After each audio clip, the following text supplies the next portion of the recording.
कुछ दिनों से जो दिल्ली से जम्मू कश्मीर तक जो टेररिज्म की एक नई लहर जिसमें बड़े लोगों को पकड़ा गया है, और बदकिस्मती की बात है कि कुछ पॉलिटिकल पार्टीज इस टेररिज्म और टेररिस्टों को अब भी ग्लोरीफाई कर रहे हैं, जो बार बार ये कह रहे हैं कि क्या हम हिंदुस्तानी नहीं है, कश्मीरी हिंदुस्तानी नहीं।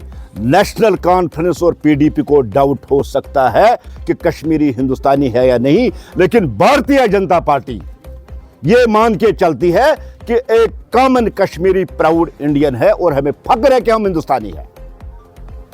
हमें कोई डाउट नहीं है। जिस तरह से आपने देखा कि दिल्ली अटैक के बाद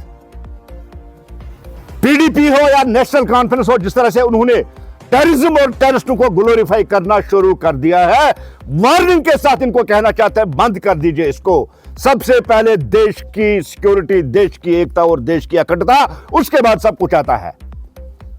अभी पिक नहीं किया होता है किसी को तो महबूबा जी सर्टिफिकेट देती है बेकसूर है। महबूबा जी आप फैसला करोगे कि ये बेकसूर है कि नहीं, ये आतंकवादी है। ये एजेंसियों पे छोड़ दो, पुलिस पे छोड़ दो, आर्मी पे छोड़ दो। पूरी इन्वेस्टिगेशन के बाद जिसको पिक किया जाता है विद प्रूफ, विद सबूत, और आपके सामने है जिस तरह से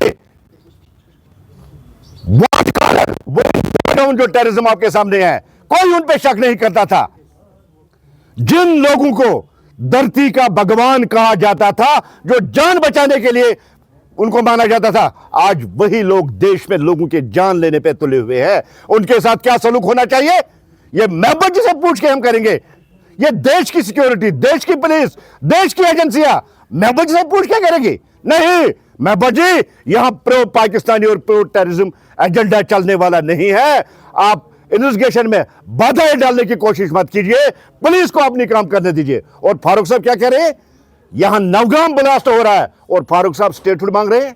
फारूक साहब, स्टेटहुड की पहले कमिटमेंट है, लेकिन ऐसे जो इंसिडेंट्स है इनसे स्टेटहुड मिलने वाला नहीं है। जब तक दहशतगर्दी और दहशतगर्द खत्म नहीं होंगे तब तक स्टेटहुड नहीं मिलेगा।